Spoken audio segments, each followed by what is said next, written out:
on the machine. So yes, he's brain dead, all organs have shut down, but there is still a small pulse.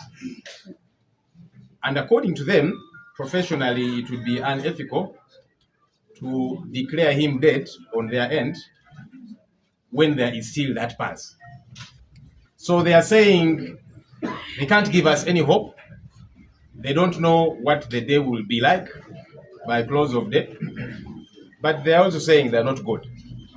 So professionally, they're saying because of that small pulse, even though he's brain dead, organs have shut down, that very small pulse, aided by the vent and so on, does not allow them as professional medics to declare him dead. And so they have said that's why they are not communicating as such. Of course, the mother was thrown off balance, and that's why she did reach out to us to give us that very disturbing news. So the current status quo, as per the doctors, is that yes, he's brain dead, organs have shut down, but there's still a very small pulse. We asked them, are you giving us hope? They said, we don't want to give you hope, but they said they're not God.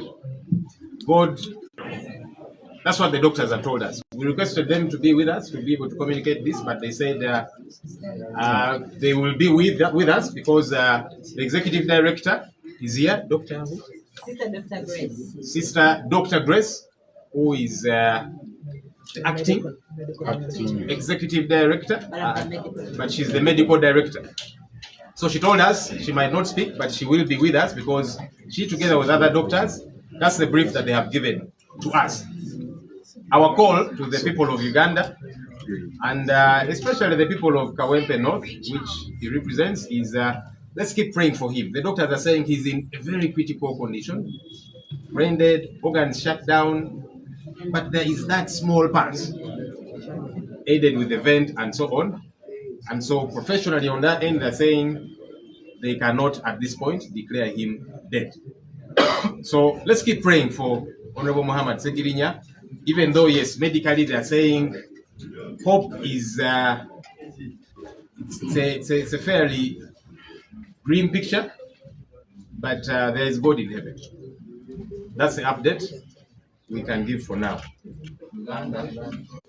Honorable Muhammad Segirinya, embeera ye ennaku eziyise yagenda eyongera okwonooneka n'aleetebwa ono mu ddwaliro. Yali yatereera n'addayo ewaka ng'awona mpola mpola, naye embeera ezze egenda esajjuka. Yaleetebwa wano mu ddwaliro, era abasawo ne batugamba amu n'abazadde ne famire nti make sure nti abantu tebajja kumulaba kubanga embeera gye yali alimu nga kimwanguyira okukwata infections, okufuna infections. So kyobudola abantu bangi abadde baagala okujja okumulaba naye nga ne famire tekkiriza kubanga twakikanyako baddokita nga ne batuwabudde soke tumuleke ayinza okufuna infections ez'enjawulo. Olunaku olwaleero twafunye essimu okuva ewa maama wa Segirinya ng'atubikira omubaka Segirinya n'atugamba nti munnaffe afudde. Era amawulire gayitingana, ne tujja wano mu ddwaliro, tuzze ne tusinkana abasawo ne tugendako mu ICU okulaba munnaffe. Kyetulabye era abasawo kye batunnyonnyodde, abasawo batugambye nti Honorable Segirinya mu luzungu ali kye bayita brain dead, nti obwongo obufudde. Organs zonna zishatinze down, zisirise, naye omutima gukyakubamuko akatono. Yes, ali ku machines ezimuyambako n'ebirala. So batugambye nti organs zonna zishatinze down,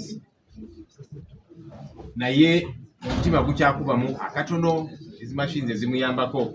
So kati abasawo bo batugambye nti bo nga bo tebayinza kudeclaringa oba okwanjula nti Honorable Segirinya afudde lw'amateeka agabafuga ng'abasawo. Babagamba kasita mubanga mukyalimu ka heartbeat ako kakabe katono katya, machines baba bazirekako era nga tebasobola kudeclaringa nti Honorable Segirinya afudde. So weewaawo maama bwe babimunnyonnyodde byonna ye ng'alabira ddala omwana we afudde kwe kutukubira n'atuyitawo. Twabadde tubasabye batunnyonnyolemu ne bagamba nti bajja kubeerawo wano era tulina Sister Dr. Grace nga yaliwo ng'akulira eddwaliro, ye medical director era yakiikiridde executive director w'eddwaliro. Batunnyonnyodde yes Honorable Segirinya embeera gy'alimu mbi nnyo, obwongo busirise, organs zisirise, naye mukyalimu ka heartbeat ako. So bo nga bo tebagenda kwanjula eri eggwanga nti Honorable Segirinya afudde. Lw'amateeka agabakwata ka heartbeat ako ke kakyalimu. Kye tusaba